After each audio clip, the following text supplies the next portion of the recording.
வணக்கம் மக்களே. நீரின் மகத்துவம் மெய் ஞானம் முதல் மெய்முறை வரை.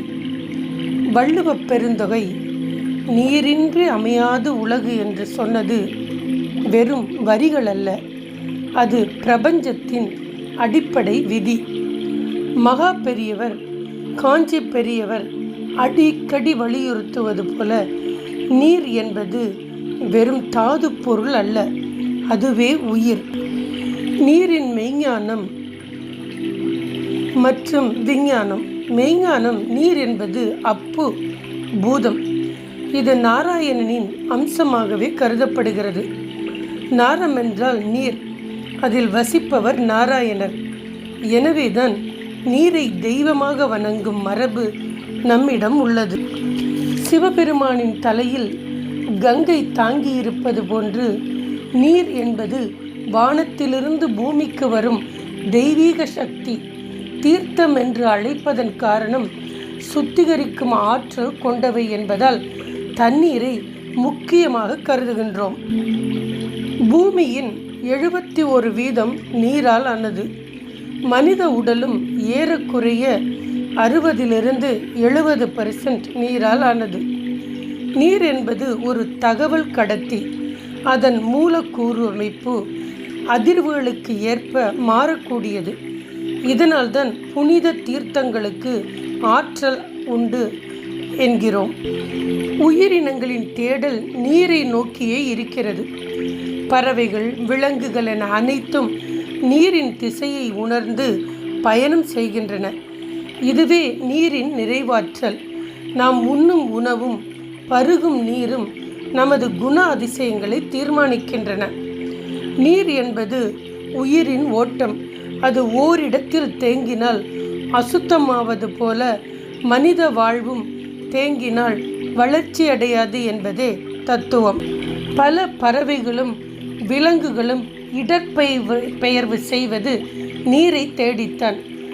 ஆப்பிரிக்காவில் வைல்ட் பீஸ்ட் விலங்குகள் ஆண்டுதோறும் நடத்தும் பிரம்மாண்டமான இடப்பெயர்வு வெறும் தண்ணீருக்காக மட்டுமே. 3ஆம் உலகப் போர் என்று ஒன்று வந்தால் அது தண்ணீருக்காக இருக்கும் என்று விஞ்ஞானிகள் கூறுகிறார்கள். மனித உடலில் நீர் என்பது நமது உணர்ச்சிகள், எமோஷன்ஸ். நீர் எப்படி தன் பாத்திரத்துக்கு ஏற்ப வடிவத்தை மாற்றிக்கொள்ளுகிறதோ அதே போல மனிதனின் மனநிலையும் நீர் தத்துவத்தின் ஆதிக்கத்தில் உள்ளது. நீர் குறைந்தால் உடல் வறட்சி, நீர் அதிகமானால் எதிர்மறை உணர்வுகள், அது மனச்சோர்வை தரும். நீர் சுருங்கினால் நம் உடலின் உயிர் சுருங்கும். நீர் இருக்கும் இடத்தில்தான் உயிர்கள் வாழ முடியும். நீருக்கு நினைவாற்றல் உண்டு. நம் எண்ணங்களின் அதிர்வை நீர் பிரதிபலிக்கிறது. நீர் என்பது மண்ணை உயிர்ப்பிக்கும் பாலமானது. பூமி எனும் பிருத்திவி தத்துவத்திற்கு அதன் உயிரோட்டத்தை வழங்குவது நீர். பஞ்சபூதத்தில் மற்ற 4ஐயும், நிலம், நெருப்பு, காற்று, ஆகாயம், இவற்றை கட்டுப்படுத்தும் ஆற்றல் நீருக்கு மட்டுமே உண்டு. புண்ணிய நதிகளில் நீராடுவது என்பது வெறும் உடல் சுத்தம் அல்ல, அது அந்த இரத்த ஓட்டத்தோடு நமது கர்மாக்களையும் நெகட்டிவ் வைப்ரேஷனையும் கரைப்பது. கங்கை என்பது வெறும் நதி அல்ல, அது ஆகாயத்திலிருந்து பூமிக்கு இறங்கி வந்த அறிவு மற்றும் தூய்மை. ஒரு புல் நுனியில் இருக்கும் பனித்துளி முதல் கடலின் ஆழத்தில் வாழும் திமிங்கிலம் வரை அனைத்தும் நீரின் சுழற்சிக்கு கட்டுப்பட்டவை. நீர் எங்கு வற்றுகிறதோ அங்கு பிரபஞ்சத்தின் பிராணன் துண்டிக்கப்படுகிறது. விலங்குகள் நீரை சேமிப்பது இல்லை, அவை இயற்கையின் சுழற்சியோடு இணைந்து வாழ்கின்றன. ஆனால் மனிதன் மட்டுமே நீரை தன் சுயநலத்திற்காக தடுத்து வைக்கிறான். இது பிரபஞ்ச சூழ்நிலையின் சமநிலையை குலைக்கிறது. நம் முன்னோர்கள் நீரை வெறும் பொருளாக கருதவில்லை, தெய்வமாகவே வழிபட்டனர். சங்கல்பம், நீர் அருந்தும் முன் அல்லது நீராடும் முன் அதை ஒரு மந்திர சக்தியாக மாற்றுகிறார்கள். கங்கை ச யமுனை சைவ கோதாவரி சரஸ்வதி சிந்து காவேரி நர்மதா என்ற மந்திரத்தை நீரை ஒவ்வொரு நாளும் நீராடும் பொழுது நமது முன்னோர்கள் இதை கூறுவார்கள். இந்த மந்திரம் நீரை ஒரு அதிர்வலை கொண்ட மருந்தாகவே மாற்றும் சக்தி கொண்டது. முண்டன் ஆஸ்ட்ராலஜியில் சந்திரன் மனம், திரவம், சுக்கிரன் நீர்வளம் மற்றும் வருணன் ஆகியோரின் ஆதிக்கம் முக்கியமானது. 2026 முதல் 2030 காலகட்டங்களில் நீர் சார்ந்த சிக்கல்கள் மற்றும் நில மாற்றங்கள் முக்கியமாக கணிக்கப்படுகின்றன. 2026 முதல் 2030 வரை கோள்களின் நகர்வு நீர் வளங்களை சுற்றி அமைகிறது. கும்பராசியில் சனியின் சஞ்சாரம் நில அமைப்பு மற்றும் நீர் மேலாண்மையில் பெரும் மாற்றங்களை கொண்டு வரும். குறிப்பாக நீர் ஆதாரங்களை வைத்திருக்கும் நாடுகள் அடுத்த 5 ஆண்டு காலங்களில் உலக பொருளாதாரத்தை நிர்ணயிக்கும் சக்திகளாக மாறும். இந்த மாற்றங்கள் இயற்கை சீற்றங்களாக தெரிந்தாலும் அவை பூமியின் சுத்திகரிப்பு நிகழ்வுகள். நாம் நீரை தெய்வமாக மதித்து அதன் தூய்மையை காத்தால் எந்த சீற்றமும் நம்மை பாதிக்காது. குறிப்பாக ஆசியா, வங்கதேசம், இந்தியா, இந்தோனேஷியா கடல் பகுதிகளில் இயற்கை சீற்றங்களும் மக்கள் இடம்பெயரும் சூழல் உருவாகலாம்.